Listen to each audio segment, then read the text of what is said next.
এই নতুন বছরের শুরুতে আমার অনেক দিনের স্বপ্ন, প্রত্যেকটা মানুষেরই, প্রত্যেকটা মুসলিমের স্বপ্ন থাকে যেন তারা একবার হলেও মক্কা মদিনাতে যেতে পারে। আমারও অনেক স্বপ্ন ছিল, অনেক আশা ছিল। হয়তো আল্লাহ যখনই নসিবে লিখে রাখবে আপনি তখনই যেতে পারবেন। মক্কা মদিনাতে যেতে হলে আপনাকে ভাগ্য, নসিব, আল্লাহর হুকুম সবটাই লাগে। হয়তো এতদিন হয়নি। আমার অনেক দিনের আশা, স্বপ্ন অনেক দিন থেকেই ছিল। আলহামদুলিল্লাহ, আর দেরি না করে এই নতুন বছরের শুরুতেই যেন মক্কা মদিনাতে যাব, সেই আশাটা পূরণ হবে। সবাই অনেক বেশি দোয়া করবেন যেন আমরা ভালোভাবে যেতে পারি, আর আল্লাহ যেন আমাদেরকে কবুল করেন।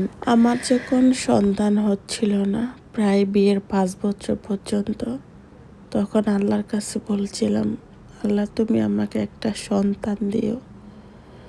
তো যখন শুনি আল্লাহ ঠিকই সন্তান আমাকে দিয়েছে, যখন শুনি আল্লাহ আমাকে 2টা সন্তানই দিয়েছে একসাথে, তখন আল্লাহকে বলছিলাম, আল্লাহ তুমি আমাকে যখন 2টা সন্তানই দিয়েছো এতদিন পরে, তুমি তাদেরকে সুস্থ রাখো, আর একটা ছেলে একটা মেয়ে দিও আমাকে।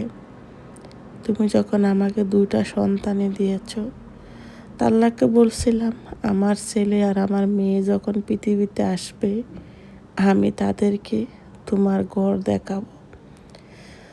তো আল্লাহ ঠিকই আমার কথা রেখেছেন, আমাকে একটা ছেলে একটা মেয়ে উনি দিয়েছেন, দান করেছেন, খুবই সুস্থভাবে দান করছেন, আলহামদুলিল্লাহ।